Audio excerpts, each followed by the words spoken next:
Okay, good morning from Pipers'Persuasion, and we're into, I don't know, it's the 22nd one, or maybe more than that, 24th, who's counting, interview for Pipers'Persuasion, and we're away back through to the east side of Scotland again, so hence the tie. You've got to be watching when you're through the east side. And we've got a very, very interesting interview off in a different branch today. We've got Gavin Stoddart. Gavin is well known for many things, amongst these matters is Director of the Army School of Piping. And I would imagine that would be the main plank here this morning of the interview. We're sitting in Gavin's house in Blackburn. Won't tell you that, it's a state secret where it is exactly, but did Susan Boyle not come for here? Aye, so we've got two famous folk for Blackburn, so we're doing fine. Anyway, what we want to explore this morning is the origins of army piping. We can maybe touch on that, where it's been and ultimately where it's going. And we've got a wee bit of fun and lots of history, so sit back and enjoy Gavin Stoddart. Good morning, Gavin. Morning. Thanks very much for being interviewed this morning for Pipers'Persuasion. It's a wee bit dreich through here. Is this your normal weather, or do you ever get sunshine in Blackburn? Well, I've just installed solar panels, so we do get a wee bit of sun, but not Oh, enough. well. According to my notes here, you were born in Germany. That's correct. Actually, I never learned German. All the years I was based in Germany were very, very lazy. I picked up enough to get by for restaurants and bars, and as you normally do, that's about it. Well, that's me. I only speak a wee bit now. I did a wee bit at the Goethe Institute in Glasgow a few years ago, and like yourself, it's good for getting about Germany. Did you? How long were you in Germany for? Well, I was born in 1948. My dad was a pipe major of the 5th Scottish Airborne Regiment. Okay, and your dad's name? George Stoddart, yeah. And he initially joined the 2nd Camerons, and then just before, about the mid-30s, he left for a few years and then rejoined in the Royal Scots Fusiliers. And during the war went to the Scottish Airborne Division as pipe major, and we were based, or Dad was based just outside Hamburg, so that's where I was born. And I was only there a few months before we came back to Ayrshire, and that was when my father got taken over as or appointed the Lowland Brigade pipe major, just outside Edinburgh at Pennycook. So aye. And so you were only months. I was about 3 months old when I came back to Scotland. Did you ever go back again to Germany? Yes, I was posted to Germany quite a few times. Quite a lot of my service was actually posted in. Was it? Germany. Aye. And that's why we were always very guilty about sticking closer together, so you don't learn a great deal of the language. It's an unfortunate thing that. Of course, most of the Germans in North Germany do speak good English, and that's another reason for not probably picking up. Well, that's right. When you're based in a garrison sort of city, everyone picks up enough English, and you pick up enough German. Whereas if you were down in Bavaria or somewhere like the Americans were, you'd need to have spoken German, because most of them speak just German only down the south. What I found when I was in Germany, if you went down to the American zone, they accepted dollars, but if you tried to pass a pound over there, you could never do it. But the mighty greenback actually spoke down in Germany. You could buy produce with the dollars. Trust the Americans to pick the best part of the country, eh? Oh, it's the lovely south down part, there too, down there, aye. So you come back to Ayrshire. Whereabouts in Ayrshire? It was Stevenson, as far as I know. That's where the Three family Tunes. Pardon? The Three Tunes. Well, they were there only for a short period of time, and then Dad moved to Edinburgh when he took over. It was dynamited. In fact, as a young boy, I remember watching it at Dreghorn Castle. Yeah. It's now the officers' mess at Dreghorn Camp's built on that site, but that was where the piping school was. It was as normal. It was a condemned building, but they put the pipes and drums in there. My goodness. And that was where the piping school was based, or the Lowland Brigade Piping School was based at that time. So more or less you've been brought up from a very, very early childhood with bagpipes and army.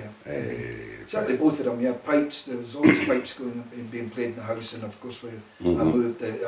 I was the last in the family. There were 7 children. I was the bairn of the family, so I was lucky in a way that I had a static childhood. We stayed in Edinburgh, based permanently there. Dad moved down again because the school moved. It didn't move too far away that we had to move house. You know. Aye. So that's interesting. And many other pipers in your family, in your siblings.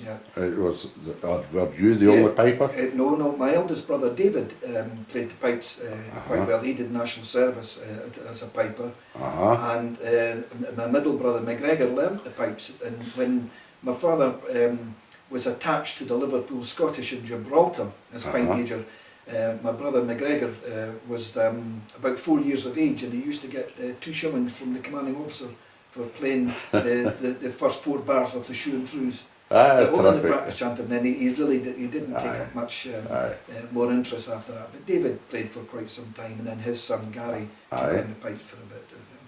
So, and taking back to your father again, who did he learn from? Who taught him? Well, he was taught by Pa Sinclair, which was Willie Sinclair, that's Alistair Sinclair's father. Pa Sinclair, who, because my father came from Leith, just outside Edinburgh, and he went to Pa Sinclair for piping lessons, and it was a penny a lesson, and Pa Sinclair used to put the penny in the church box. For goodness sake. And in fact it's quite interesting because the pipes that I competed with were, Dad and Willie became very good friends. And, the pipes that I play now were one of the very first set of pipes that Willie made. I think it was about 1934. So it's Sinclair bagpipes? Sinclair bagpipes that Willie made a full set, because you know how you go through the apprentice and make various bands. So they were one of the first complete sets of pipes he made, and they gave them to my father. And then my father passed them over to me in the early 1964. What about sound from the drones there? Beautiful. That you could. I've often said that you can put straws in them.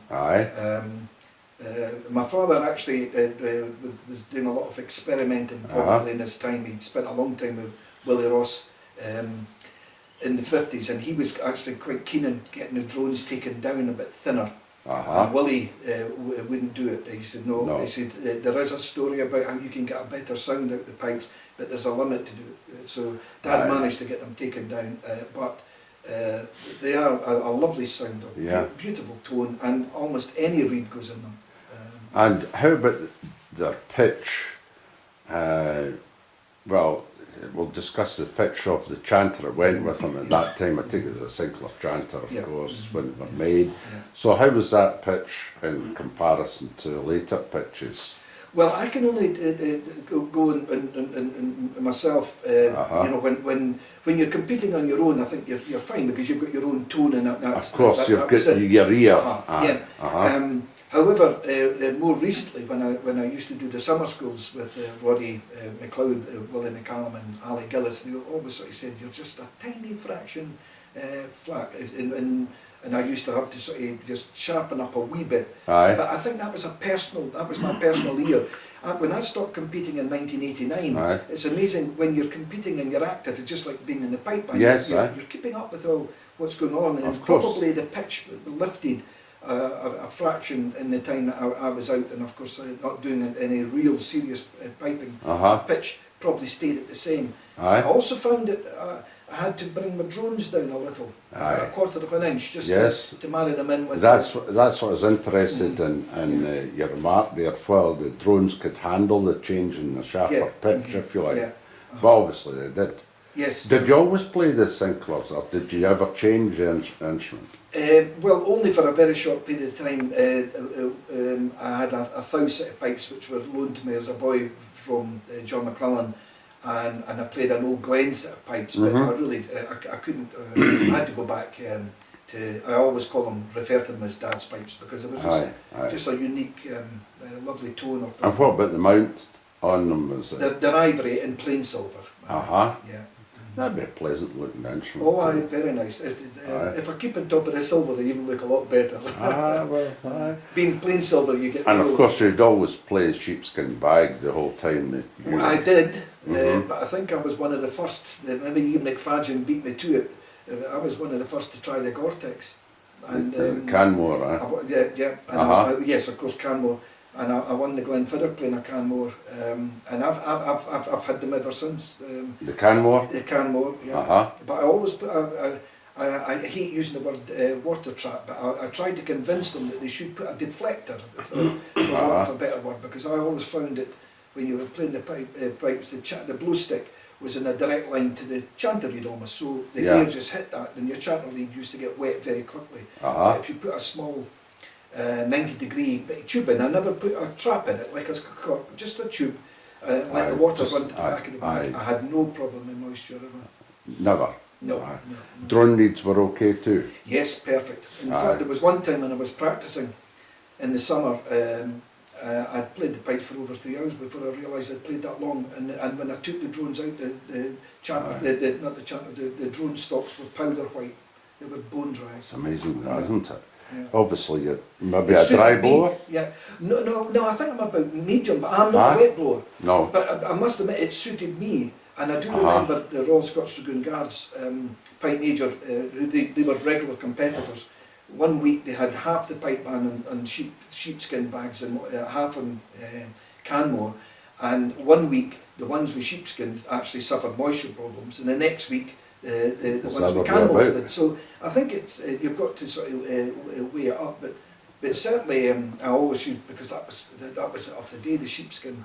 Weather's a big feature too. Yeah, that's if right. you go to Cull, for instance, it's always wet on the Friday at Cull, invariably, and that's a lot of instruments suffer out there. Whereas you go to some of the other games, you get it dry and sunny.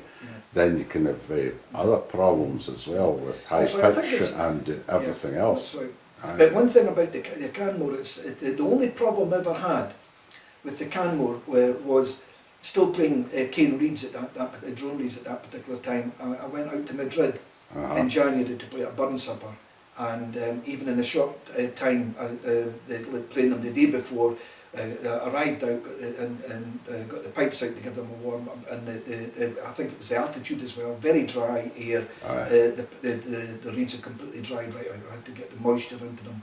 But the right in the aircraft do that as well. Yes, that's right. You know, when you're flying at altitude, that badly affects. I think it's got to. It's got to affect them. But I think I didn't experience it so much with the sheepskin, because that retained a lot of the moisture. Of course, you it know. does. Yeah. And certainly that was a lesson for me. And early on, there wasn't the thing where people used to sort of keep I was going to say moisturise or something. You know, the damp sponge in the pipe box and when they were travelling. But I didn't do anything in those days. But I got the shock of my life, because I only had about 5 minutes to go. They were waiting and I struck up the pipes, and I've always got the most confidence in my instrument. And of course I struck up, not one drone gone. They made a wee squeak. I'll bet you next time you flew that you were taking a wee bit more. Well, it took me a while to work out exactly what it was. You blame everything but yourself. It was obviously what I should have done. And what I normally do is, I know it's the worst thing, and it's something you never teach a piper ever to do, but what I do, if I haven't blown the pipe for a wee while, and I'd only with a Canmore right enough, I just put a little bit of hot warm water down the blow stick stock, just a wee bit, shake the bag, and then within about half an hour the moisture's in there, and it's as if you've never stopped blowing them. You know, it's excellent. That just a wee bit moisture. That's what I did after that when I flew with the Canmore bags. That's a nice wee tip for a listener. But it's you've got to be very careful, because but if you don't experiment. It's a bad thing to do, but it worked for me. Well, I know somebody else before they go into play, and if it's a recital or indeed a competition, if they haven't had a blow, they'll take the chanter out with the reed in it and run it under a tap for a second, and they just take it back. There's no acid in your normal water. It's against with your lips. But that's a dangerous practice as well. You need to really be very, very confident about what you're doing there. But Again, if you don't experiment, then And it's what you found has worked for you, because I've actually taken the chanter out and just given the thought, just a wee bit of what you would call maybe a kiss, but I'm a wee bit worried about the chanter drying out. But no, I have heard about people putting it under the tap. again, it depends on the cane that you're using, and the cane's so fickle at times. So back to your father again.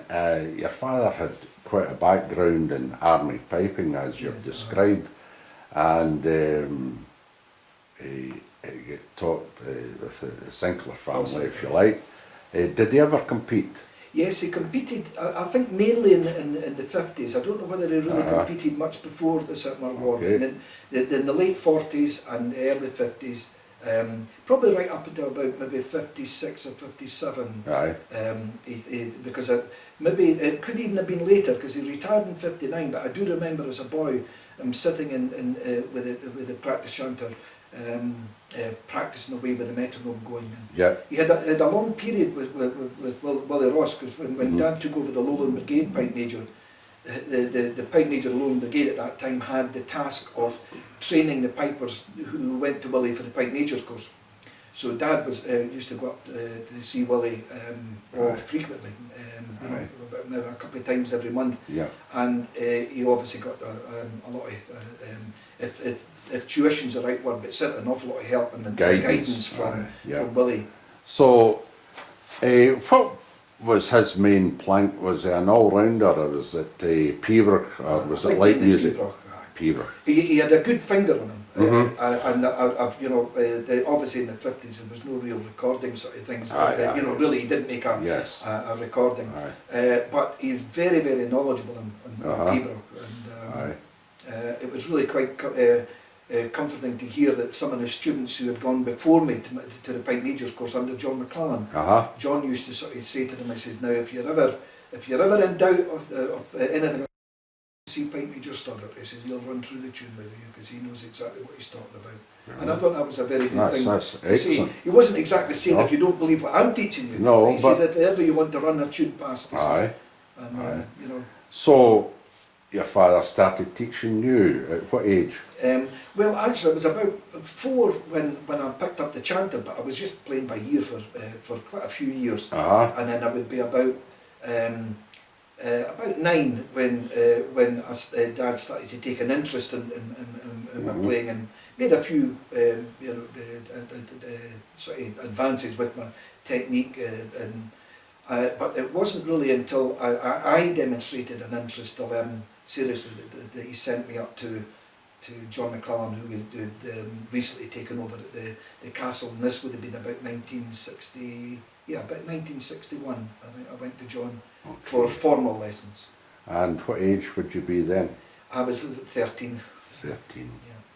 And so you do very well there, eh? I mean, I've got to thank John McClellan for everything. He gave me a fantastic grounding. He wasn't the most, you've got to be careful about how I choose my words. I was going to say he's not the most interesting sort of tutor to go to, because John was very straight-laced. He didn't have a great deal of sense of humour. And I used to not look forward to my lessons, because it was an awful lot of it was what I now know was the best thing to do. It was a lot of grounding work. And a lot of interesting tunes that I wouldn't have picked myself, not musical tunes, but they were tunes that you built your structure. They had all the doublings and various other bits and pieces. And, I used to struggle with them to get the music, and they were difficult to learn because I couldn't extract the music, because many a time after, years later, I said, that's a lovely tune, and then I remembered I'd been taught it. Any particular tune that you recall? Well, to be very honest with you, one of the first tunes I got from John was the Clan Campbell's Gathering, and I could never get to grips with that tune. And deadly serious, just probably within the first few months, so it would be 1961, I would have been given that tune, and I could not get to grips with the tune at all. And then I heard Bob Wallace playing it in the gold medal competition in, would it be 80? Might have been 81. It was a set tune in 81, it must have been 81 I think, and when I heard him playing I said, oh, that's a lovely tune. And I then went back, and then when I really revisited it, because I didn't like it, I just ignored it after. But when I heard Bob Wallace playing, I actually said, there is music in there, and I went back and relearned it again, and it's a lovely tune, and it's a nice tune to teach because it's an easy tune to memorise if you can get past the second line, because I think it doesn't help the way it's written by play 3 times. If it was written in full, and I used to put it on the computer full, once the students realised that the third line, because they used to always get mixed up in any variation in the third line. What did John work with? Was it Pipers'Persuasion Society, but was it Colberry, or was it a mix of everything? Pipers'Persuasion Society. Pipers'Persuasion Society, But I've got to admit that I was very, very fortunate with having John as a formal tutor. But with Dad having a shop, we went into when Dad left the army in '59, he went into partnership with Bobby Hardy and John Witherson, and they opened a shop in the Lawn Market, which is just about a couple of 100 miles down from the castle, a couple of 100 yards down from the castle. And I used to go into the shop after school and then weekends, and just about every piper that came to Edinburgh went to Dad's shop, and I had a lot of help from Malcolm McPherson was down at that time in the early 60s doing the recording for the Businesses Brewery with Dr. Roddy Ross. So I didn't know who he was. He didn't introduce himself, but he came into the shop, and I was playing the pipes, and there wasn't a lot of tourists in those days, especially in the winter months. So I was left alone. I used to play the pipes up and down in the front shop, and he came in and I stopped. He said, "Oh, carry on," sat down, and when I finished, he would get to practice chanting and just showed me a couple of wee tips, and then he would get up and go. And of course, I tried to explain to my dad who this guy was, and Dad didn't know. So it was about 3 or 4 visits before my dad was actually in the shop when he came in, because Dad used to leave me to run the shop. And he said, "Don't you know who that man is?" And I said, "No." He said, "That's the famous Malcolm McPherson." So it's a good book, that, isn't it? I must admit that was one book that Dad said always have that, and I consult that a lot because it's if you would just explain to the viewer about Businesses-Brewery. Well, when Roddy Ross wrote the book, instead of writing it on a stave of 5 lines, he wrote it on the top 3, with the low G and the high A obviously on ledger lines. So it takes a little bit of time to understand where the notes are placed on the stave, or part of the stave as we would normally write it. It was also written in phrases, which was great for the piper. Instead of bar lines, it was written in phrases, and it was also colour coded, so you had different colours for the ground. If I remember rightly, I think it was green for the ground, black for the variations, and red for the croonlers, or it might have been the Turlough croonler. It might have been reverse round, but the ground was green. And it just gave you so much. And it highlighted repetitive phrases as well, that's right. That you would and say it assisted your memory. That's right. You might find that, I've only got 3 or 4 phrases to learn in a whole area. And it highlighted that.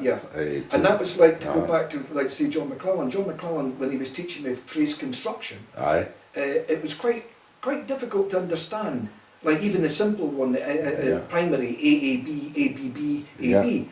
But when it was in Businesses-Brewery, I actually said, I only have to learn 2 phrases and I've got a whole variation. And you could memorise the tune in 10 minutes, more or less. You had to remember where they followed. And the only thing you had to do was, now and again, I'm not quite sure if they've been altered or not, because I think the College of Piping own the publishing rights now, but I don't think they should be changed. I think the footnote should be there, but there was some note errors. Not style or anything like that, but there were the odd errors, which that's normal. You can't even publish a tune without something. I've seen the odd error. I can recall one, the Old Men of the Shells. I think it's the second line, and you repeat. They've omitted the FC and they've left it the EB sort of thing, but as you say, these are trivial matters. If you've got especially if you've got a teacher that will highlight that immediately to you. But the good thing about it is, with writing, I know you can do it, but I've never agreed with time signature in paper. No. And one of the best things that it did was, it says it might be written as a minimum, but all its meaning is it's longer than that dotted crotchet. Yes. Yes. Or for our overseas ones, a half note or a dotted quarter note. Yeah. It's just letting you know that that is long, a little bit longer. Whereas the minute you put a time signature down, you now put a mathematical problem. Yes. Everything must fit in a bar to that piece of music. Especially when you're writing it out and you're actually cheating because you're doing adding wee notes here and making them upside down rather than all that sort of stuff.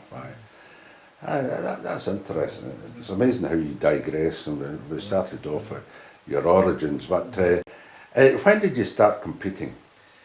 I did a little bit in the sort of late, I would say mid-60s, with the Eagle Pipers. They started. What age were you?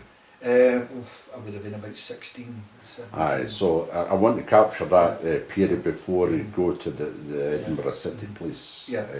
So it's in your youth, about I mean. 15, 16 when I competed at Did you do anything successful? I didn't go around the games at all. I went to Braemar once, and that was it. And I'd never. That's enough to put anybody off. Well, I tell you, the thing is, I think if I'd been prepared, it may have been different. But I remember going up and I'd been told to play my march twice through, and I thought, I've never done that before in my life. And of course, I came to the end of the march and I couldn't get back into the beginning of it because I'd never heard of it before. And I just jumped on a bus with E&C Cameron's wife, Flora Cameron. She took me up. She says, "You're going to go up and compete. Let's go to Braemar." And that was I think it must have been about 15 at the time, and got off there, and it was I wouldn't say it was always raining at Braemar, but it was not a very nice day, and of course I went up and the judges, that was it. And as I say, that was a real serious eye-opener. Because obviously you normally compete before, and I should have known that. It's a different experience competing in the northeast there as against the west coast, isn't it? Well, I found out when I went to professional. I mean, there was some tunes you just knew you didn't submit because if you got that tune, you weren't going to be anywhere near the prize list. And you know, I think it's right that we should all have our own ideas about how things go, but I think when you're judging, you should judge with what you listen to, and whether it's not your style or the way you play it. But there was quite often that you just knew that in my earlier days, you know, one of them said, "Oh, you're not going to get in today, Gavin." And I said, "Hey, I thought I played quite well. You might have played quite well, mate." That's not the way they like that tune up here. But there certainly was a difference. You know. So that was your youth, very successful and quite fortunate. I'm quite sure you felt fortunate between your father and John McClellan teaching. There's not too many folk get that opportunity, and that led you. You'd an interest in the Edinburgh City Police Pipe Band in 1964. You went in there for a year or two. Who was pipe major at that time? It was Ian MacLeod, and I think Ian must have spoken to my father beforehand, but I do remember I was in the shop when Ian came in and formally asked Dad if I could become a guest member of the Edinburgh Police Pipe Band, as they were called then. I think that was the start of me really beginning to improve my playing, because if you don't compete and if you're not a member of a pipe band, you may advance, but you don't advance anywhere near as much as you should do. With the pressure that's on you, and also your learning. As I did say, I learned a lot in Dad's shop from asking and listening. Yes. When you're listening. Archie McNabb was there, and all the pipers like you. I remember you talking about Duncan McFadden. Duncan at the Eagle Pipers, that the Pipe Society that had to help form. He gave me a wee tip because he saw me struggling with the drones. Wee things that when you learn, he says you've got your middle drones stronger than your outside drone. He said ideally you should have two the same. The balance. One's stronger, then never knock that one off, and that's where you were struggling from. So I learnt a lot from all these people coming through my father's shop and Eagle Pipers. But when I went to the Edinburgh Police under Ian MacLeod, I learnt a lot. Obviously my repertoire just exploded because I had to learn all the tunes, and of course, massive big marching, repertoire itself, but marching sets. And I went abroad with them a lot. I sadly, obviously, wasn't good enough to compete with them in the time that I was there, but I played with them abroad an awful lot, and it was an eye-opener. just how, because it didn't matter whether it was where they were, everything had to be absolutely perfect, and then Ian would just take the band out of a street march just to tune the band up once he felt that there was, you know, the tuning needed to be done. Whereas years later, when I was in the army, once you were in the line, that was it. You were in that line and you marched for about 6 hours, whether the pipes were howling or not. You know, we went out and I did, probably too young to appreciate how much I learned. I learned a lot from the other pipers, but watching Ian tuning up the band. And Ian got, I don't know if it was in your time, but I remember he had a very, very beautiful pitch, a lovely sweet pitch in the chanters with that band at that time. And it was higher pitched than the other bands round about, Muirheads, the Glasgow Police and Shots and various others. I don't know where they got that sound from, but it's a lovely sound, and they played a lot of very, very good tunes, quite difficult tunes, jigs and stuff. Did you have that experience? Yeah, well, I learned all the set tunes like they're competing, because in those days most of it was MSRs. So I learned all the repertoire. But as I say, that I used to go with them to the competitions, but that's what we would call not a gopher, because that's everyone understands what a gopher was. But I was in the army. We used to call them kits and cape. I would be there to sort of do various things, but I knew that obviously there was no danger to me going into competing in the band if I was because one thing some great pipers in the band at that time. There certainly were. I mean, what I think was wrong was not the playing. I just couldn't get the steady tone. Because Ian, whenever he came, you know, he would ask me just blow up a wee bit more. And so I think obviously it wasn't the actual playing side. I think it was just me playing, because I would keep that tone for a while and then I would just slacken off a wee bit. And you can't have that in a competition. You've got to concentrate on the blowing right through. But yeah, you're absolutely right. There was superb players in the band. And So moving on from there, you joined the army. Yes. 1966. Tell me about that. Well, I was, as I said, I was guesting with the Edinburgh place, and I took advice from Ian MacLeod, and I had my mind set up to join the Scots Guards because of two things. I had a lot of friends in Edinburgh that were ex-guardsmen, not pipers so much, but and I was always impressed with whenever I met a guards piper when they came up in the pipe majors course, and we would be playing in dad's shop sort of thing. But I was also taken with Angus MacDonald when he was on his pipe majors course in 1959-60, and Angus used to get into a corner of my dad's back shop, and once he got a set of pipes, and they were always my dad's pipes, believe it or not, they were always in the shop, so they were going, as I say, I refer to my pipes as dad's pipes because they'll always be that to me. And of course, once he got the pipes under this army, it was often we'd play for about half an hour, nothing but jigs. And so I was really keen in the Scots Guards, and Ian MacLeod said, well, he agreed with me there. He said, but he was Scots Greys, now they're all Scots Dragoon Guards, so he was quite keen on me joining the Scots Greys. He says they're the two regiments that are really looking after their pipers, or the pipe bands sort of thing. But anyway, I decided to join the Scots Guards, and I joined them in August 1966.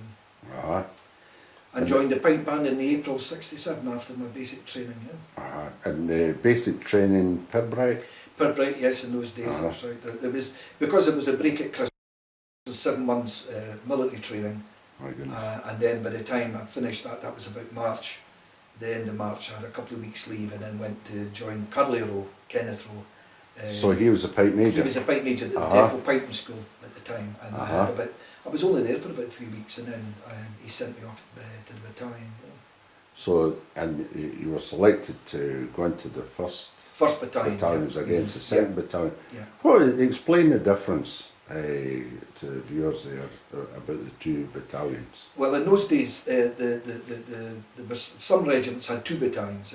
In the Guards, the Foot Guards, there was the Grenadier Guards, Coastal Guards, and Scots Guards that had 2 battalions.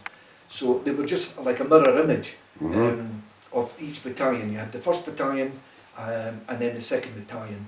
And basically there were 2 regiments, and as I say, a mirror image. And each of them had a Corey drums pipe band, a Corey drums band, and a pipe band.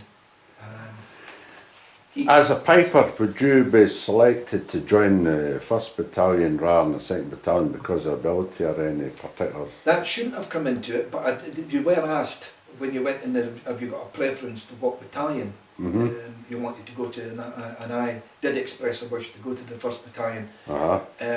I know that we've got to be frank about it. That always, when you had the 2 battalions, there'd always talk about that the better pipers went to the 1st Battalion, and some pipers that went to the 2nd Battalion, they seemed to have a better career structure. They got promoted in front of the ones in the 1st. But ideally, you should, as a pipe major there, select the pipers to go to keep a balance between the 2. So you should do that. 2 good bands rather than just one good band and another. And I don't think there was anything wrong with the 2nd Battalion, don't get me wrong. There was that belief that the 1st Battalion, because Angus was there, got the better players, but that wasn't quite right, because Jimmy Banks, who was one of the pipe major, Jimmy Banks, he was a great player. He won the MSR at Oban, he got placed in the gold medal competitions. He was a great player. And he'd have a good band as well. He went to the 2nd Battalion. Yep. And he was at the 2nd Battalion for a good few years. And then, before he went to the 1st Battalion, he actually won the World Championship in Grade 2 with the 1st Battalion. As pipe major of the Scots Guards. So I mean, he had a twin dual. He did band work, and he also was a very, very good competing piper. But he decided to concentrate more on the band side and that. So, what sort of engagements would you be doing? Well, when you were based, I mean, obviously, one of the reasons I joined the Scots Guards was I wanted a break. Working with my father. When I left school, I worked with my father, and we were 2 alike, and there was a wee bit of friction between the 2 of us working in the shop together. So I wanted a break, and I was only initially to go to the army for 3 years and then come back. So I joined the Scots Guards. That was another reason. I said, well, if I go to the Scots Guards, I won't get posted to Edinburgh. So I joined the Scots Guards, and my first 2 years was posted to Edinburgh, because Sir Gregor McGregor was a commanding officer, and he persuaded them to get the battalion to be posted to Edinburgh. But when you were based, the majority of my time in the Guards was based in public duties in London or Windsor, and you're very, very, very busy. But it's the best thing in the world for a pipe man, because you're playing pipes at 8:20 in the morning, getting ready, half dressed with spats and your kilt on, and getting your pipes going and tuning up, and then being tuned up by the Angus, the pipe major, and then getting fully dressed, and then down onto the square, getting inspected. And you had to be immaculate, because the last thing, you didn't want to lose your name or get charged, because it was an inconvenience. So you always made sure you were really well turned out. And then in those days there was not so much security. So from Chelsea Barracks, which was about 1.5 miles along the streets, you piped the guard from Chelsea Barracks to Buckingham Palace.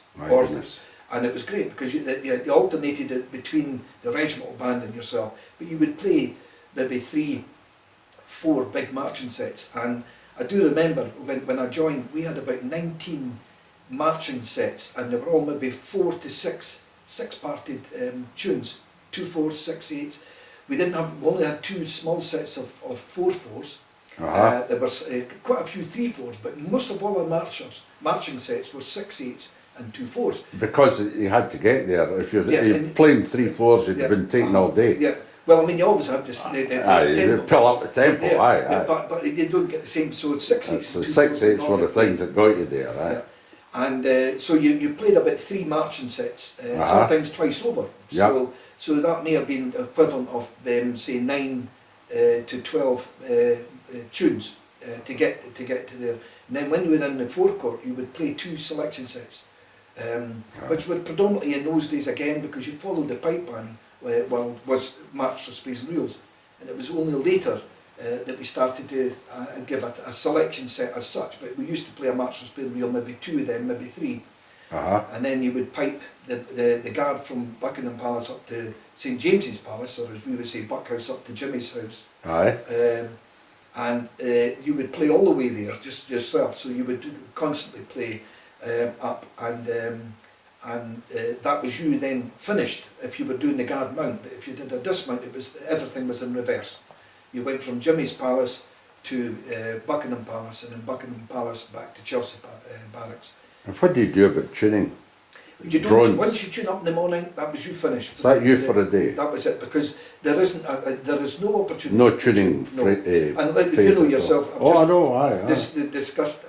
described how long we're playing. The pipes were desperately needing a tune. Aye. But you normally found that the balance of the drones, they were quite steady. So they weren't too bad, but obviously, I mean, you know, they could do with a good tune. By the time you got to, if you had 15 minutes just to tune up when you arrived in Buckingham Palace, but it was a ceremonial duty, so and I think nowadays you might people might say, oh, I didn't think much of the pipes, but the main thing is you'd already been playing for about 20 minutes, half an hour coming up the road. And you get a corps of drums behind you, battering away, the sound coming off the buildings as you're walking along the streets. Funny So, enough, that's right. I forget so about that would lose your bagpipe sound as well. Yeah, and also you're on the move. But you know, I'm glad that you mentioned it, because that was one of the things you used to sort of, you know, you get because the streets were quite narrow going from Chelsea Barracks to Buckingham Palace, and you get the sound, you know, very and general crowd noise and yeah. everything else round about. And they used to get them. I mean, they were, you know, not just round the palace. You used to line the streets going up past the old. So that was the ceremonial duties with the band.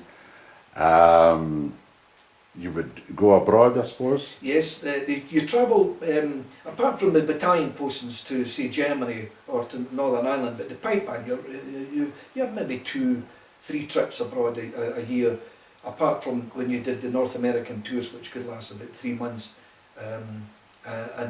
But you would go abroad just for maybe a week or a couple of weeks here and there, or even a long weekend type thing. And what were you doing there when you went abroad? A sort of tattoo thing? Or what? Well, the tattoos, and also it would be like what we would probably call them like gala days or something like that. It was like shoots and fests in Germany, where you know, if you weren't already based there, you would fly out, and sometimes we would just fly out just to do someone that actually wanted a pipe band as part of a film. The Scots Guards, when I was in, actually took part in the film Anzio, where Robert Mitchum was the star, but they did it in 2 ways. It was really quite funny. I'm sure Jimmy Banks wouldn't mind me telling you this story, but they also played the pipers marching up, 3 or 4 pipers marching troops up, then the band marching up. But then once they finished the music side, they asked if the band could dress up as American GIs, as do extras. So the pipe band dressed up as GIs, and of course there was 2 queues for the lunch. There was the Italian extras, and there was the British extras, you see. So of course the pipe band queued up with the UK extras going for there, and the next thing is this guy came across the Jimmy Banks and grabbed him and pulled him out of line because he looked more Italian than Scots. I'm from Garden Den. So you got a bit of ribbon for that for a few years. You get a lot of funny incidents. You get them, you know, the same in any band, whether it's a military or not. All great stories. And every trip away with the band, there was always something would happen. You know. Tell me something, just as an aside here. Everybody knows that, especially in these days, there's a lot of drink flying about, and there was heavy drinking done. Pipers had the army was a wee bit renowned for it. What is it, the facts of that, and what was the position regarding drinking in the army? Yeah, well, you're quite right with that. The army used to encourage the pipers to drink in the days gone by. In my day, put it that way, I can talk about that, is that it was expected that pipers took a drink, but it was expected that they behaved themselves and they could conduct themselves with drink. If you fell by the wayside, you got hammered. And you got probably hammered more because you were expected to be able to hold your drink. However, I remember a famous quartermaster mentioning when he said, "Come on, Piper, have a drink," and he shouted at this officer, he says, "We encourage these Piper to drink. We should stop it, because the minute they fall down, then we're on top of them. But we should don't encourage the drink as much as what we do, because wherever you went, it was always give the Pipers a drink. When you went to the officers' mess, we always had a policy under Angus MacDonald that there was no drink before it. But once we finished playing, the officers would come out and the drink was really flowing. Aye. And you would be there sometimes. I mean, not the first time Angus and I would leave at 6 o'clock in the morning, the officers' mess, Aye. go across and get something, a quick bite to eat. And then on one occasion we actually put spats on over our buckle shoes to go and gardening, because we were still in the officers' mess. And by the time we came back, by the time we got tuned up and got ready, all we had to do was to put the spats over. So in those days it was accepted.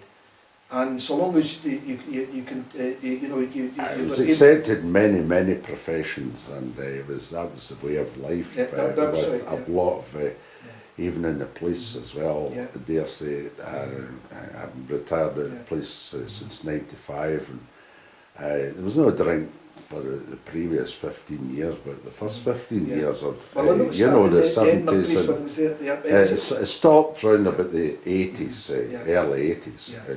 just and vanished overnight. It wasn't far off it with the army. It was maybe a wee bit later. But now I'm really glad, because people have actually. I know that the army's completely changed over the last say 2 or 3 decades. Mainly because of we're on operational tours an awful lot more now. But however, and I suppose it's the dreaded thing as we call it in this country, the health and safety. Aye. You have men's lives at stake. Now, when I was a piper, a mess member, say in the Scots Guards under Angus MacDonald, we used to go to the mess at lunchtime and have quite a few drams. Aye. Go back and have a band practice in the afternoon. Yeah. I'm not saying that we wouldn't we have drunk if we had an afternoon on the ranges. I would like to think we wouldn't, but it was an accepted fact that you could have a few drinks at lunchtime. Yeah. And just before I had retired, or not retired from the army, but left the battalion to get posted to Edinburgh Castle, we started having a dry mess at lunchtime, because you couldn't afford. You're dealing with it. You're responsible for people's lives. So it was beginning to change about the mid 80s. And now folks started to drive a lot more too, and you had that angle as well. People drink. Well, like in the police, if you were caught for drunk driving in the army, it ruined your career. Of course, because so many people that were, so I had to be sidelined because it was such a black mark. Okay, sorry to digress about that, but I think it's worth mentioning. But nowadays I've got to admit that there is a more, again, our choice of words might not be the right, but there's a more sensible outlook on alcohol. But as I say, there was in my younger day, expected that you must have a drink. Whereas nowadays, it's still there, and you can still have a drink, but it's not to the fore as it was before. Now, I discussed the ceremonial duties, London. I discussed Germany. America, a nice time in America, of course. The Americans would love the band there. Well, they do, but you also you forget about of the massive big expats that are across there, and people that are connected either by their parents or grandparents. Scots and that. So yes, I thoroughly enjoyed our time in America. It's actually hard work, because you do maybe 68, 70 odd cities. And 3 months seems a long time, but when you've maybe got 5 on the road all the time. Yeah, well, you're on. Yeah, definitely. Some of the cities you might do 2 or 3 days, stay in them because they're big, and they obviously they know the audience would be there. But you normally do. Say you're normally leaving the hotel at 7:30 in the morning, and you're driving a bus until about 4 or 5 in the afternoon, and then it's settled into the hotel, straight across the auditorium for a walkthrough, because the show's the same every night, but your entrances and exits are different. So you actually have to practice when you come on. Figuration of the stage, etc. Because it's amazing, one night you didn't practice it, and you're in a different position too, because the pint major could be on the right, and you or the left, and you say, how am I going to form this formation? And how do you get off stage? One time we were marching up and down, counter marching back. There was a curtain at one end, there was a curtain at the other, and all of a sudden the curtain opened and the drum major, so he could poke his head through the curtain. He says, "Get off!" you could see him, "Get off!" The band was waiting to go on. And of course the thing was, we didn't know, because we hadn't actually had a run through which exit should we go off. And so we ended up, I might as well tell you the story because I've half said it was Angus MacDonald as a pipe major. Aye. Jimmy Banks, I played behind Angus always. Aye. Predominantly not 9 times out of 10, I was always playing behind Angus. And I remember in the current match, Angus said, "How do we get out of here?" You know, because Angus had a bit of a and because I couldn't talk because he was past me by this time. Aye. But then when the band straightened up, the next thing is Jimmy Banks, who played on his left. Aye. He came across and pushed Angus to this exit, Aye. whether it was the right one or not. But the band went off, and then Just the got regimental them off. band could come on. But from that day onwards, we always used to go and have Aye. Yeah, a dry a run walk through. through, yeah. A walk through, because it's amazing. They all, you might think they're all the same, but they're not. It's See, the different pipes that the army played, the Scots Guards, did they play their own instruments or did they play army provided bagpipes? I would say it was predominantly your own instrument, and Uh-huh. I think that's generally speaking. I wouldn't like to put a percentage on, but every army pipe band, you'll have a good, if not 50%, maybe a little bit less, of people playing their own pipes. And in my day, when I first joined up, the pipes were Hardies. Uh-huh. And then over the years they changed to Kintail. A wee bit in the earlier days as well. I think you could get McPherson's, but more recent now. What happens is, I think that they've gone to a very educated way. Instead of the director of army bagpipe music saying, "I want that set of pipes in there," what they've actually done now is. And it was beginning to happen in my time because I saw that we were getting, say, public money, Uh-huh. but the pipe major said, "Well, I don't like that chanter." We were getting public money to go and buy a pipe chanter, Right, yeah. but they said, "Well, I don't like it." I did it as pipe major. Uh-huh. I went away. The issue chanter wasn't exactly the chanter you wanted, so you went away and bought match chanters. Yeah. Cost a lot of money out of the band fund. Uh-huh. So what they do now, and I think it's far better, is say take the pipe chanters out, because that can be a different thing when we all come together. But drones yourself, the pipe. If the pipe major actually say, for instance, likes Nile pipes, Mm-hmm. he can get Nile pipes. Yeah. If he likes Sinclair pipes, and you can get them, Uh-huh. he goes to Sinclair. I think that there is a list with the UK supplier who is the main. There's one sort of business that looks after it, and then you go to him and he sources the stuff to you. But and chanters are different. I think every band has been issued with chanters when they come together. Ah. When like on the Edinburgh tattoo, Yes, so that sir. everyone plays the same chanters when we come together. So it's easier to match. Yeah. Yeah. But the freedom was always there to do what you liked. Great. But you did have a problem when you came together and tattoos at Pipers had maybe sharper, chanters or flatter, but it just took another few days to balance them up. He became Pipe Sergeant 1st Battalion. Yes, yeah. When did that happen? Do you remember? 77. 77. Yeah. Uh-huh. Yeah. And was Angus MacDonald the Pipe Major? No, I'd gone off to the depot. Angus posted me to the depot as, well, he'd actually posted himself to the depot as a Ah. pipe major, and Jimmy Banks was already at the depot, but these postings have to be planned well in advance, and I was to replace Jimmy Banks. So in 75, I think it was, 75, I went down to the Guards depot as a piping instructor under Angus MacDonald. John Slattery had taken over as the battalion pipe major, and then after my 2 years at the Guards depot, I rejoined the 1st Battalion in Chelsea Barracks as a pipe sergeant in 1977. Okay. And did you go on to be Pipe Major? No, I had been told, obviously because I'd been approached in 1978, I'd been approached to ask if I would like to transfer to the Royal Highland Fusiliers, I explained this. In fact, Angus MacDonald was up at the castle, Edinburgh Castle at the time, so he got involved in this, and he had told me that it had been earmarked that Jimmy Banks would go to be the pipe major of the 1st Battalion. Right. He says, but don't worry about that, because everyone always seen the 1st Battalion as the battalion to go to. He says, you're going to Willie Rush's battalion, because Willie was actually pipe major of the 2nd Battalion. Uh-huh. So it was on the cards that when the pipe major left the 2nd Battalion, I would take over, and I think Sandy Davis was the pipe major of the 2nd Battalion at that time.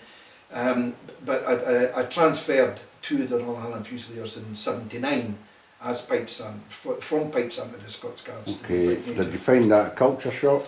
Yes, without a doubt. I went with a serious open mind, and it was probably, I remained pipe major of the Royal Highland Fusiliers, battalion pipe major anyway, for 8 years. It's probably the hardest 8 years I've ever worked in my life. However, what I have to say is I've been given so many misgivings about don't leave the Guards and all the rest of it. However, when I went to the Royal Highland Fusiliers, I couldn't have wished for more support from the commanding officer downwards. Every commanding officer I served with, every officer and every regiment sergeant major I worked with, everyone was so supportive, and believe it or not, I knew, because pipe bands, you play together, I knew what the reputation that each pipe band had, and I was very apprehensive about taking over the band, and I thought I would have an uphill struggle. But I've got to admit that in the 8 years that I was there was 3 instances where it was something I couldn't deal with. I had to go outside my hands. And when I think in the Guards, it was almost every time we went out the gate something happened. It was quite serious. Yeah. So I would say that it was more settled. Pardon? It was more settled. Yes, it wasn't. It was nowhere. Maybe it was good that I was thinking that, you know, I'm going to really have my work cut out here. I had my work cut out because there was no band. The band had actually sadly gone down to they had, I think, about 4 pipers and a couple of drummers. So you had to build it up. So, yeah, and that is, as we all know, anyone listening to this know, it's a hard thing, and it's a long, hard like road. a conveyor belt, because people were either getting to the point where they didn't want to stay in the band or coming to the end of their service. And it took a long time to build the band up, and numerical wise, and also tone wise. I mean, you know, and this is to go back to one of your earlier questions about selection, pipe major selecting the pipers to go to which battalion. It's you know, it was a struggle to get pipers to come in to the regiment, and also to get them from the depot, the Scottish Division depot at that time, to come out. You know, there's so many questions that are buzzing round my head here, but there's only so long this interview can go on, and we've still got a lot of ground to cover, Gavin. But before we leave that aspect of the army, there's another question people will be interested in. Apart from the piping that you did throughout your time in the army, and we haven't got to the School of Piping, we'll deal with that in a moment, but you reflected vaguely on your postings to Germany and various other countries as a regiment. So I know that, and most people know, that you wouldn't be piping all the time, you'd be doing a bit of soldiering. So what was the nature of the soldiering that you and the other guys did? Well, if I can just maybe backpedal slightly, just to put it into perspective, there is, when you're on public duties, everyone's left alone. All the specialist platoons are left alone to do their own thing. The piping, because we are doing public duties, we did nothing else but play pipes all day. When you go to Germany, then the demand is not there for public duties like state banquets, although you could be thrown back from Germany to do a state banquet, but there's no public duty. So your days split up between military training and piping, with the emphasis on music. You did that. But the training we did there was only just, we used to, because when you're based in London or Windsor, your military skills would sort of wane a wee bit. So we did quite a wee bit of basic training again, and then you would do battalion exercises. For the first 2.5 years of my first tour in Germany, I was what we called a 432 driver. I'd been selected to drive the commanding officer's planning group, Zero Charlie. And I've got to admit, I love driving the things, but I hated the job. It's a big armoured personnel carrier, 15 ton, and it's just like a tank. You do it with tillers with the tracks and that. And but it took up so much of your time, and you're stinking, you're covered in diesel, you're smelling and oil, because you had to do a lot of work yourself and the thing. And fingers, I used to panic about my fingers getting jammed and cut. And we used to have to work on a Saturday, whereas I used to see the pipers disappearing on the Friday if they weren't working over the weekend, like on a job. That was then finished, but I used to have to go in and work a 6-day week instead of a 5-day week. So that went on for about 2 years of a 3-year posting. but it was mainly military exercises, and sadly, interspersed between that, there were say normally about every 18 months you did a tour in Northern Ireland. You know? Aye, that wouldn't be very funny. No, not the first few tours, to be honest with you. The first two that we went to, the Pipers were all split up, because in the Guards you used to do two things. You were either company medics or ammunition and resupply, which incidentally they did that in the Falklands. The Pipemen reverted to their war role of resupplying ammunition. But in the first tour in Northern Ireland, which was 1971 that we went, I had 3 Pipers with under me that we went to right flank, which would be equivalent to A company of, say, a normal infantry battalion, and we were down in the lower falls, and then the battalion was spaced out in various locations in Belfast.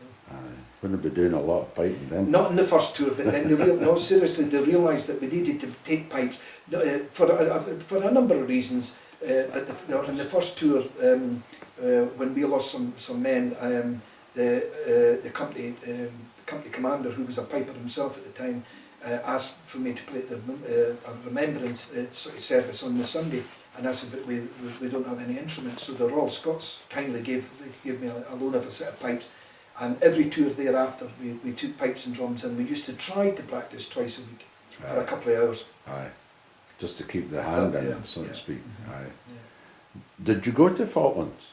No, I didn't know. No, I had actually just transferred. Jimmy Riddle took over the Pipe Major. I transferred in 79 to the, and I was with them sadly when they went. I was actually living with them in the regiment sent me back to London to get a portrait painted, and I asked the drill sergeant, who was a great friend of mine, Danny White, who was an ex-bass drummer. He was one of the drill sergeants of the battalion, so I asked him if I could get accommodation.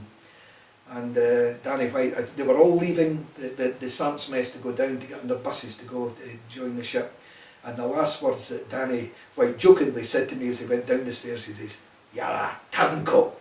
And Danny sadly was killed in the battle for Tumbledown Mountain. You know. For goodness sake, yeah. But yeah, I was there when they left it, when the battalion left. But that was the battalion I was, as I said earlier, I was due to take over as Pipe Major. But life has its funny turns. Yes, yeah. Aye, absolutely. I've got to leave the army just for a moment or two. We'll need to come back later on when we discuss the castle and the ramifications there. But I understand you didn't compete in the solos seriously until about 1980. Yeah, yeah. So, and you competed there for a decade possibly? Yeah, my last one was 89, but there was a couple of years, I think there was 3 in total, 3 or 4 in that period where I couldn't compete. 2 years when I was in Berlin, because it was just a nightmare getting out of Berlin, and I think when I came back from Berlin after 2 years off, I wanted a year to get myself back into form again, so there was a 3-year gap, and 1 year I didn't go to Inverness. I think it was 82, I think. No. They opened at Inverness. But you started off in 1980 anyway. When did you get the Ardgurshire Gathering gold medal? 81. 81. Yeah. What did you play? But you see, I forgot now. Actually, I've forgotten the tune. It was a finger lock, and I'll tell you the story behind that was I tried to use like all pipers. If the tunes are suitable, because sometimes the set tunes weren't suitable to compete with, but if they were good tunes, I tried to get an earring round the games, and every time I submitted the finger lock, I never got it. So I forgot that it was actually in my list. And I know they alternated it sometimes, you got the tune in front, but this is the time when you approached the bench and saluted the bench, and it was John McClellan, Andrew Keithley and Ronnie McCallum, and it was Ronnie's shout. And Ronnie sort of says, "Oh, I've got your list here, Gavin." He says, "Let's have the finger lock." And I was just about to say, but that's not in my list because I hadn't played it for ages.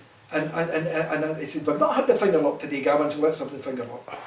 So I went off and I said, "For goodness sake." But then we were talking about easy tunes to memorise. It was 2 lines, each line repeated. And it was really, but once you got into the tune, and to be honest with you, although I hadn't played it for a wee while, my pipes were going well, and you absorbed yourself into the tune. Yeah. And How long a tune is it? it's not that long actually, because it's, I haven't timed it, it would be about maybe 11, maybe 12 minutes most. Aye, okay. Because you've got, as I say, it's 4 lines technically, but the 2 lines repeated, and then you've only got a ground, then you've got the GS and GS doubling, singling and doubling, and then you have, now you see that, am I right in this? I think you have a Turlua variation, and then you have a Dre variation, and you have a Croonlua and a Croonlua Mac, and a Turlua Mac. So there's quite a lot of variations in it. I'm sure after the GS you go into the Turlua, and then at the end of the Turlua you go into a Dre variation, but I'd like to think so. Anyway, I played it all right in the day, I think. Yeah. Well, that's great. In a while, but it's not, because it doesn't go above the E.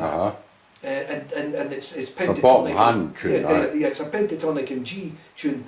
It doesn't go above the E, and it's very repetitive. A lot of people don't even like listening to it, let alone playing it. But it was a great favourite of my father's. My father liked G tunes. He liked the vaunting. He used to make a great job at the vaunting. And when I came home, I was normally based abroad. Flame of Wrath's another bottom hand. Flame of Wrath as well. Well, bottom hand. But Dad used to take me through the sections, and I remember again another thing, just to go back to what you were saying about the Binnesses. He says he said I was taught to play a long cadence in the second line as per Binnesses Borrerig in the ground. Instead of going T O Troy, Dad taught me to go T O Troy. And of course I played that, and both John McClellan and Andrew Keithley came up to me the next day on the games field and said, "Who taught you to play it that way?"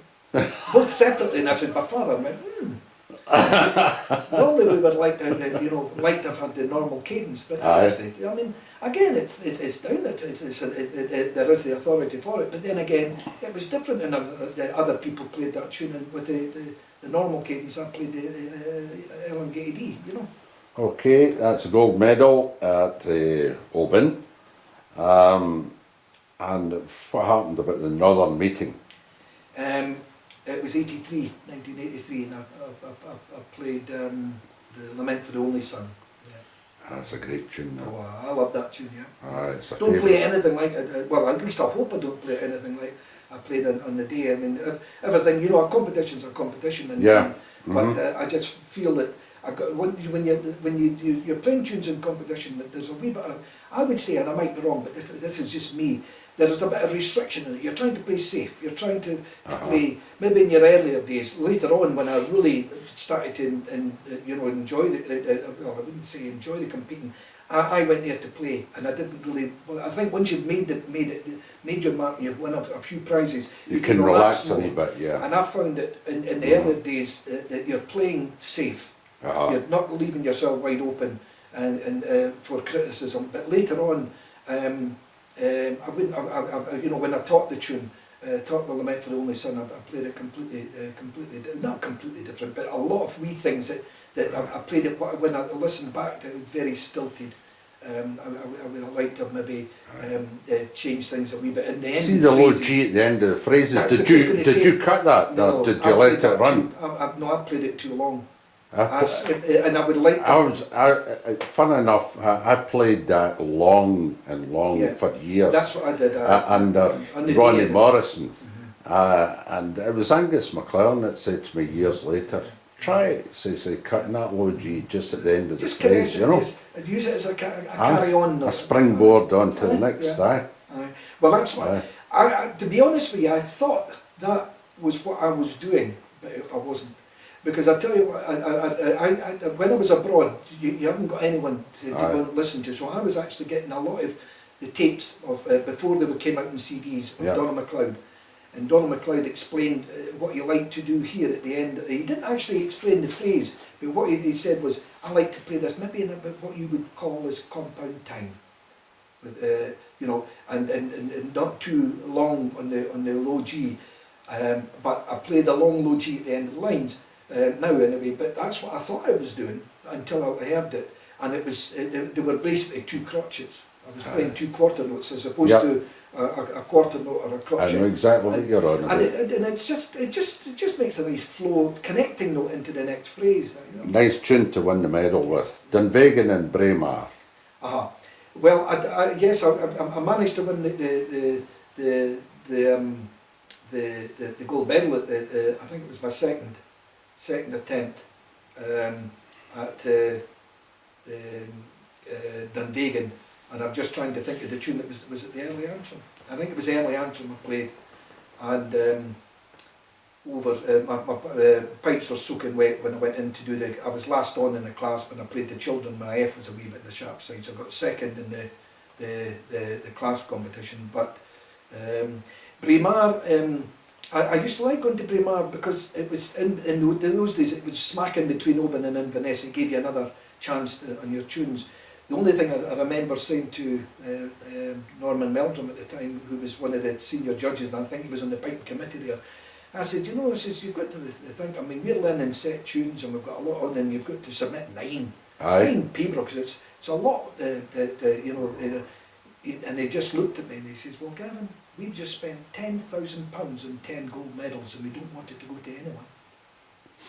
And of course that was my first year and we competed up there, and of course I played Ronald McDonald de Mora, and then he shouted, because I couldn't hear that he was down, I was standing up the top of the knoll of the wee hill with John McDougall, and he announced the prizes, and Johnny said, he gave me a nudge, he said, that's you. He said, I told you you played a good tune. He said, go down and collect your medal. So when I went down, he says, now you see what I mean? And I thought, yeah, I was never so, you know, so it's a lovely, as you know yourself, it's a big solid heavy medal, and I can see his logic in it. You know. And what about the MSRs? You had a bit of success there as well. Yeah, well, the thing is, I've got to admit that there was a wee change in the systems for going into Oban and Inverness before I started to compete. Oban had a hard and fast rule that if you hadn't received a prize in the say the gold medal, I think it was 1977 or something, you had to go in for the silver medal.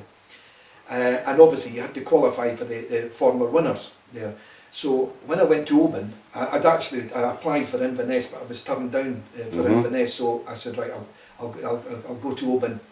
And granted, I was in my early 30s when I started competing, so I think there was a bit of maturity there. You learn a lot with maturity, but a lot of people say, what the hell are you doing playing? And I hope that's a bad word to say on air, but what are you doing in the silver medal? I said, well, I can't do anything else. I says, Inverness has turned me down for the gold medal, but Oban have this rule that if you hadn't won a prize, you've got to go into the silver. So I was very, very lucky to win the silver medal for Pembroke in 1980 at Oban, which qualified me for the gold at Oban, not for Inverness, the following year. But I also got the Trespace and Reels, which qualified me for the former winners the next year. So in '81, I got the gold medal at Oban, or the Gulser Gathering, and also got the White Horse, the March Trespace and Reel at Oban. So you remember the tunes you played there, MSR? Yes, I can't remember the march. It might have been the Highland Wedding, and it was the Shepherd's Crook and the Sheepwife.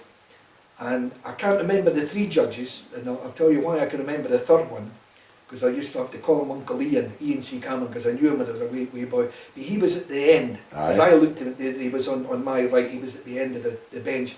And it's a fatal thing to do, is to make eyeball contact with the judge. Because I was, and obviously in those days outside, and it was twice through, I was on the first time through the Shepherd's Crook, and I made eyeball contact with it, and you know this, our eyes were locked. I couldn't take my eyes off him, and he couldn't look away. And I tell you, when I came off, I didn't even know, I couldn't remember how I played, but I saluted. I was never so glad to salute and get off. And ever since then, again, it was an amateurish thing to do. I should have known, don't even look at the judges, don't look in their direction, but I just happened to look up, and of course that was as in glued to it. It's almost a psychological thing. I know, well, who's going to blink it first? It was very uncomfortable. I think none of us blinked, because I think if you blinked, then it would be an excuse to look away. But and then you're frightened, you made a mistake in the tune. Well, he was told me later, I was petrified. I just didn't want to distract you, so I just kept looking at you. And of course, as a young boy, I think he won the March for Spain, really at 13 or something. He was very successful, E&C Cameron, Yes. as a boy, at 13. I think he won a lot of prizes at Gavin. It's a nice tune there as well, isn't it? E&C Cameron. Yeah, yes, lovely. That, you know, and he was a lovely man. I mean, he really was. He was a great, great guy. Yeah. 1983, he awarded the British Empire Medal for services to army piping. The background to that? Well, the commanding officer at the time, Colonel Robin Thorburn, he obviously saw the difference. By that time, I'd been a pipe major for about 4 years, so he was a great, strong supporter of the pipe band when he was pipe president and adjutant. His father was also a commanding officer of the Highland Light Infantry during the war, and was awarded the MC. He was killed, so he just lived for the regiment. And I think because of the two things that was building the band up, and also managing to go around the games and win some prizes and bring recognition back to the regiment first, but to the army in particular, he put me forward. And when I thanked him afterwards, they said, well, I said, fine, I had to try 3 times, or was it twice? No, he said, I had to try twice, which was part of the course.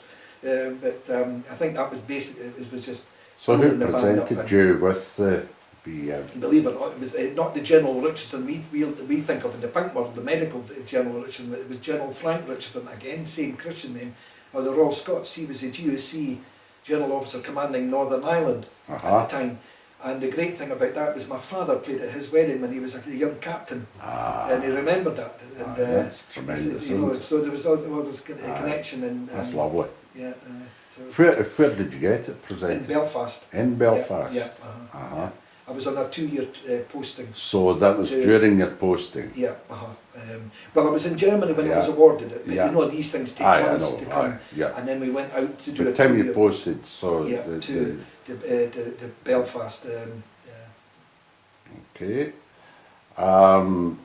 Subsequently, in '87, you posted to the Army School of Bagpipe Music, Edinburgh Castle, as Warrant Officer, Class 1 Pipe Major, and appointed Senior Pipe Major of the British Army.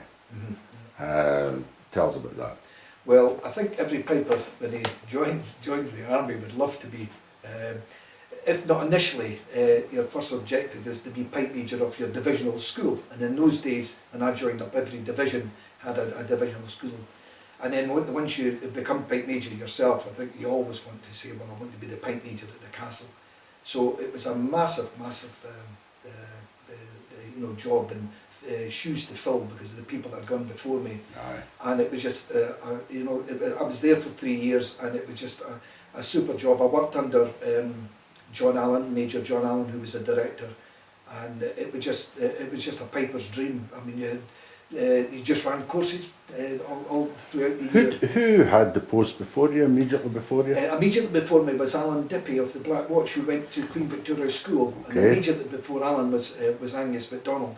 And then obviously before anyone, it was John McClellan from 59 to 68.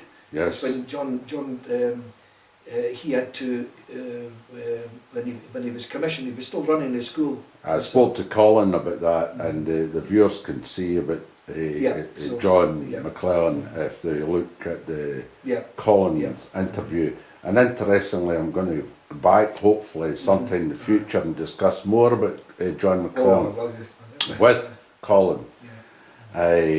Because Colin has the records there. I mean, John, tremendous. But you must have built up a lot of records as well. Nowhere near what John did. No, John obviously I remember John telling my father, because my father he used to come down. John used to come down to my father's shop for coffee in the morning.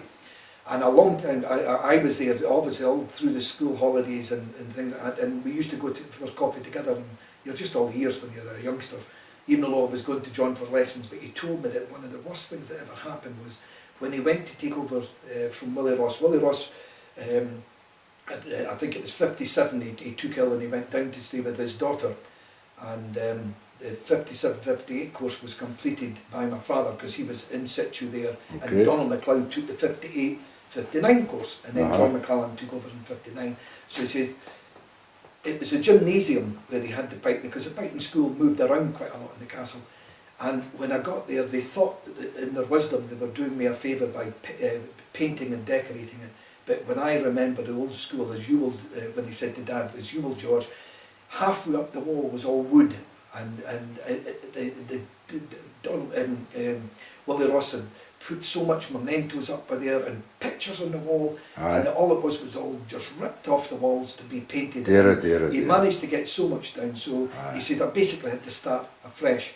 And when he got his hands on like the Angus Mackay manuscripts, and he was allowed to make a copy for the school. Well, he made a copy for himself as well, for everybody, because it's as easy making two.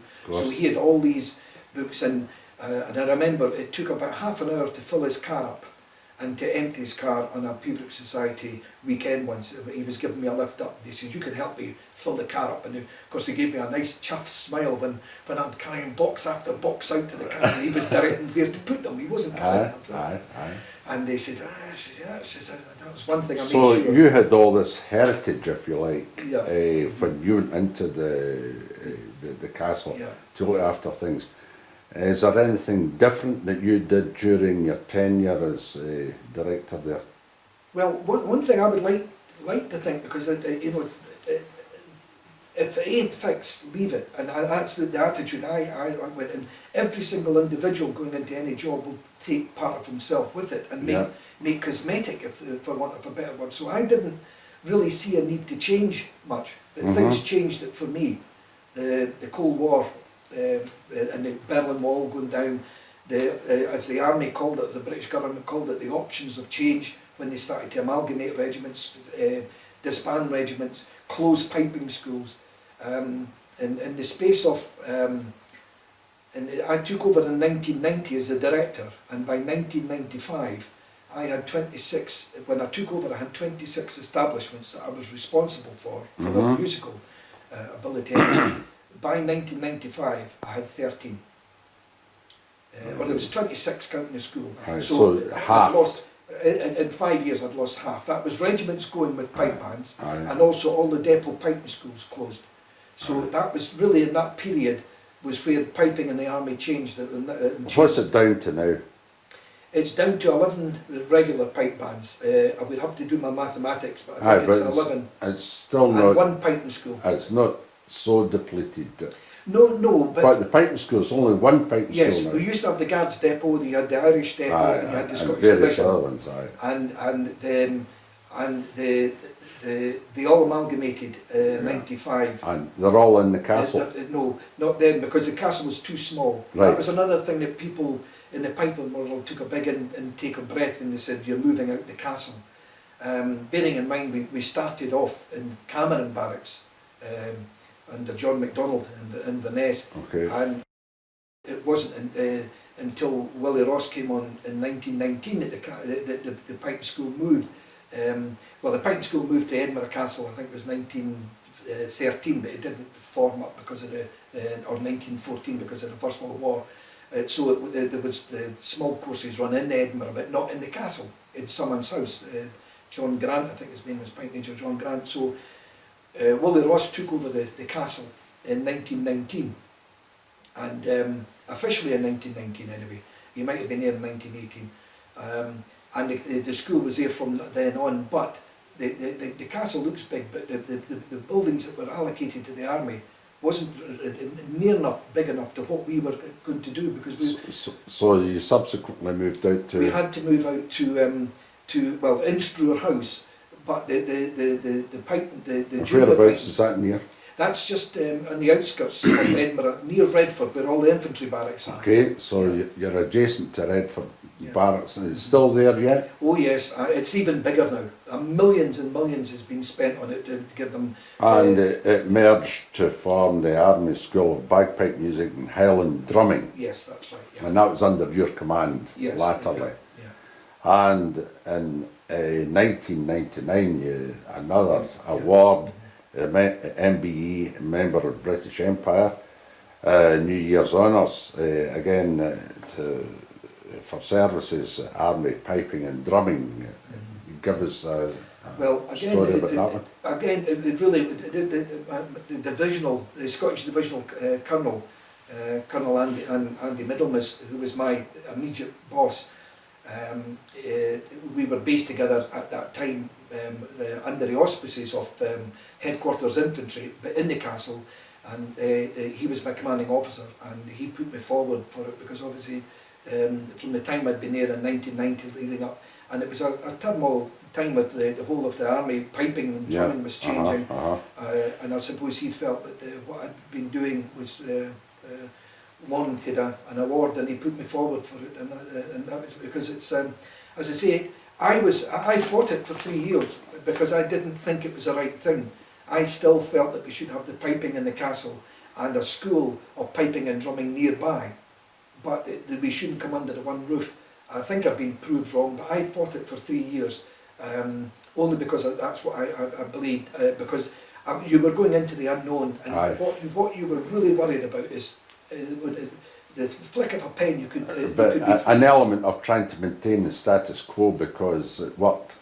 Yes, that, and also everyone looked upon going to the castle. Yes. You know, in Willie Ross's day, we were going up to see Willie at the castle or the school. However, to be honest with you, I mean, I've been out now coming up for 8 years, and I was only back just about 6 weeks ago at a dinner for the 100th anniversary of piping and drumming within the army. And piping and drumming, we're not talking about quantity, but it's never been stronger. That's fantastic. And that's something I could touch on in a way, because when I joined, a lot of people have mentioned about when in the 80s when you had all these gold medals in the army, and then the 80s, and yes, it was mainly the 80s, and we don't really have anyone serving in the army just now with a gold medal. But when I joined the army, we only had Angus MacDonald. Because John McClellan was, I think he retired in 63 or 64 from competing. He won the clasp that year, and that was the year he stopped competing. And Donald MacLeod had just retired. So there was only Angus MacDonald. And then it wasn't until 69 when Ian Morrison came along, and then there was two. Then there was me, and then there was, I think it was either Brian Donaldson or Alistair Gillis. Brian Donaldson, I think, for age-wise, then Alistair Gillis, and then Gordon Walker came along, but it wasn't as if there was always a massive big handful of gold medalists. There was a lovely decade and a half of where there was a lot of army pipers, but the quality of pipers is still there.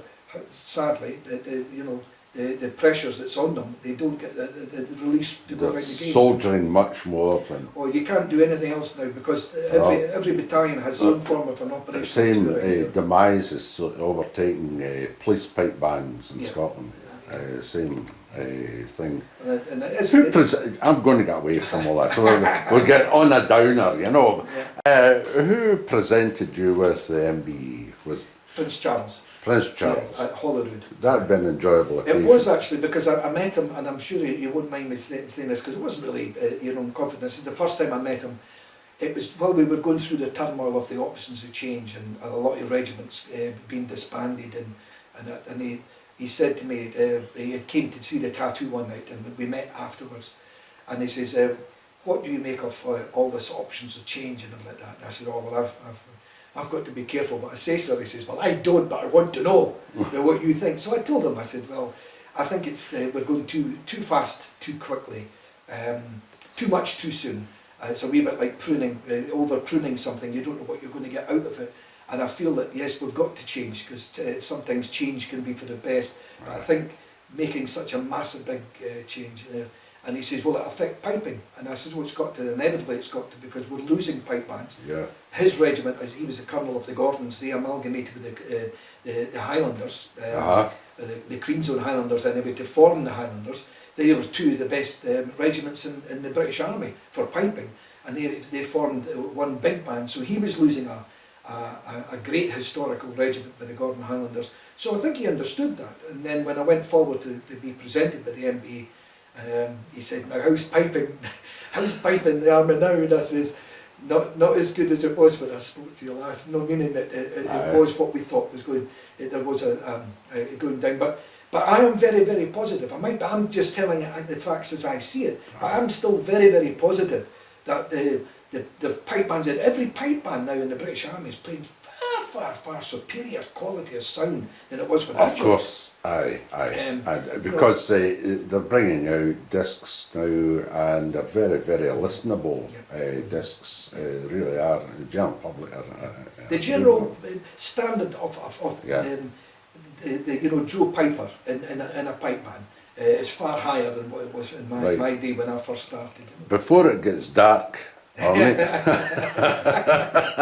famous for this.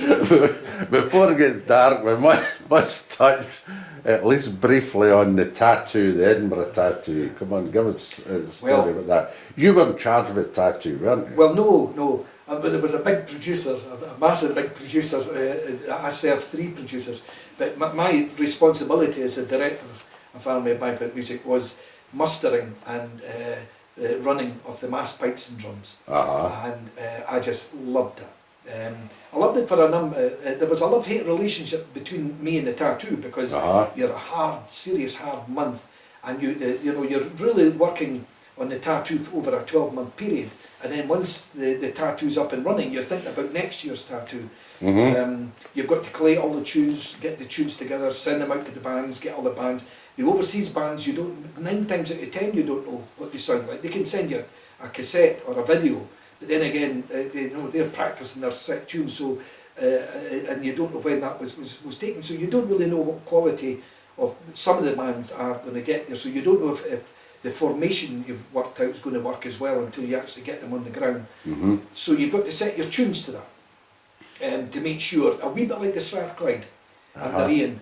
Look at the great competitions that they won, and simple tunes but played well. That's the thing. I mean, if you start to really you play for your weakest link, but if you start putting material in there that's very difficult, it doesn't work. It won't work, no. And it's not because they don't want it to work, it's just impossible. You can't make it work. So I tried to make the tunes go to the ability. Yes, exactly. But very musical, and I loved harmonies, because you've got to remember there's thousands of people in the audience, not pipers or drummers, and millions throughout the world that listen to it, and they can appreciate harmonies.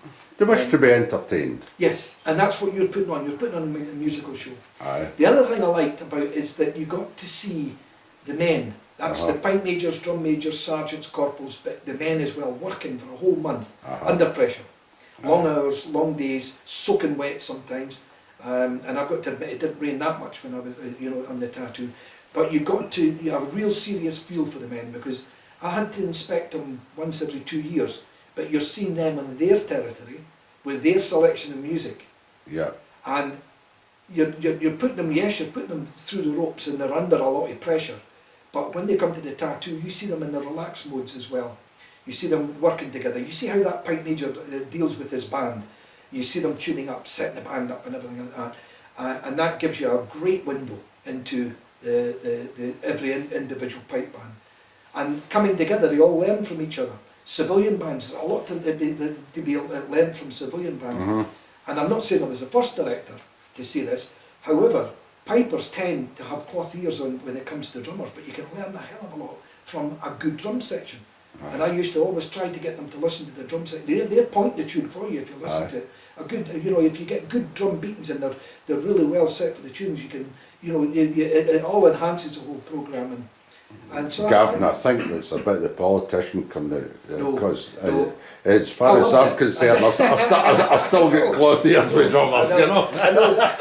You know this, I used to wonder why, because when I was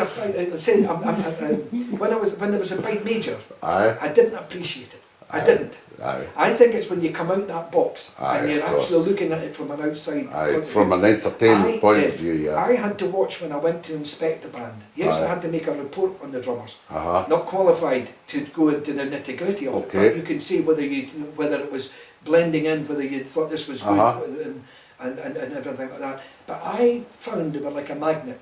As soon as the snare started up, that's a lovely sound we get now. Too sharp, I would say, very dangerous for the hearing. But I found that I used to find myself coming towards the back to the side, and then remembering I've also got to go down to the front and listen to the pipes and do that. There is something magnetic about I think from a personal point of view, the sound of a pipe band drum corps.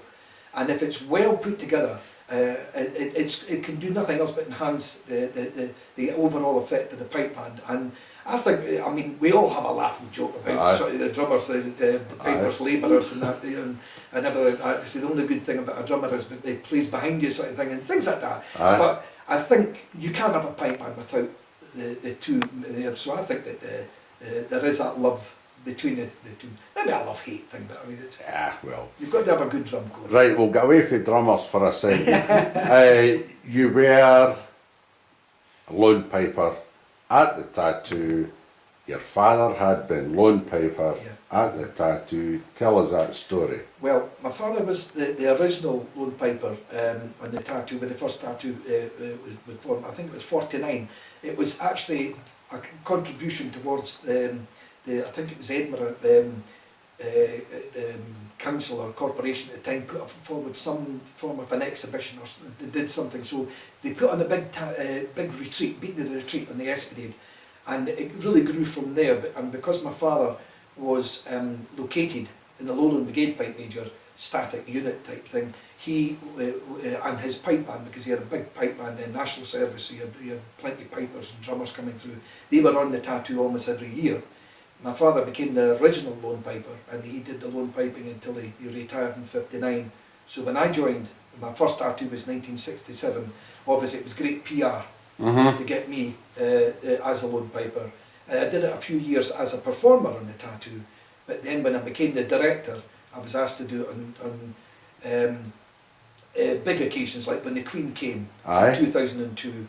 And also in the 50th anniversary of the tattoo, I did it that night, the BBC nights. And then last year, I was definitely dragged, not kicking, but dragged out of retirement to do it for the 60th anniversary of the tattoo. And the good thing about it there was, it was traditionally we used to play Sleep Dearie Sleep, which was, a lot of the Scottish regiments have that as their lights out.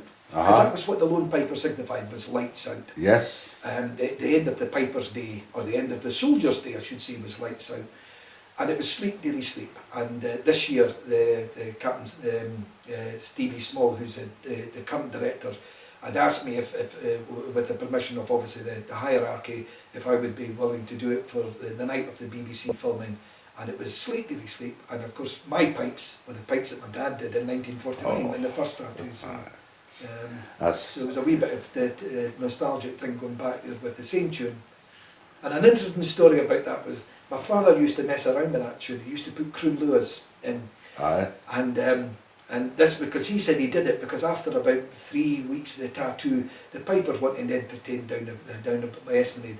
So my first American tour, Curly Row, Pipe Major Curly Row, was the pipe major, the senior pipe major. There was 2 Guards battalion, Arthur Gelvin and Curly Row were the 2 pipe majors. And on the very, very last night in New York, I played Croon Lewis in Sleep Dearie Sleep. And when I marched off, Curly Row was there to meet me, and I was charged and fined $25 for messing this tune around. And I said to him, I said, but my father did it. He said, I mean, you're not your father. So I thought, well, okay, $25, but at the same time, it was about 3 days subsistence allowance in those days, you know. I'm just going to put you to sleep, and we're going to put this interview to sleep, and we're going to call it the end of the Piper's Day, because it is dark now. This is the longest interview for Pipers'Persuasion. What is it, 2 hours or something? No, around 37. Okay, right. I mean, but it was a magnificent interview, and there's so much we haven't covered, Gavin. Your tuition, your judging, your senior judge. Well, for a while I was, yes. But we haven't touched on that, and maybe we'll come back someday, and we could maybe incorporate something with yourself and Colin and talk about John McLaren. That'd be wonderful, you know, something in the future. To do that. Because I thoroughly enjoyed it, and thanks very much for your hospitality here today, and we'll call a halt at that. Thank you. Thanks, Alan. Right.